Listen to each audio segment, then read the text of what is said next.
اسلام، یہ ہے قرآن، جو ماں باپ کے لیے اولاد کی ایسی تربیت کر رہا۔ جس سسٹم آف ایجوکیشن میں آج ہم اپنے بچوں کو داخل کرتے ہیں، ان لوگوں کا ذرا نصاب اٹھائیے، یورپ کا، ان کی یونیورسٹیز کا، جس کے پیچھے آج ہم بھاگ رہے ہیں۔ ایک بات تو کوئی آپ لا کر دکھائیے کہ ماں باپ کی تعظیم کا ایسا درس کسی کتاب میں موجود ہو۔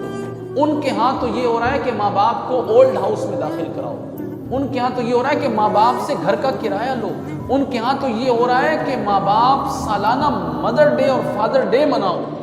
اور وہ یورپی ترقی آج ہمارے یہاں بھی پہنچ گئی ہے، جی مدر ڈے، جی فادر ڈے، استغفر اللہ۔ یہ قرآن سے سنیے، قرآن کیا فرما رہا ہے، ہر دن ہر لمحہ تم اپنے ماں باپ کی خدمت یوں کرو۔ فلا تقل لهما اف ولا تنهرهما، ان کے سامنے اف نہ کرنا، انہیں نہ جھڑکنا۔ تمہیں کیا خبر ہے کہ جب تم ٹیڑھی گردن کے ساتھ فوہ کرتے ہو تو ان کے دل کیسے پارا پارا ہو جاتے ہیں۔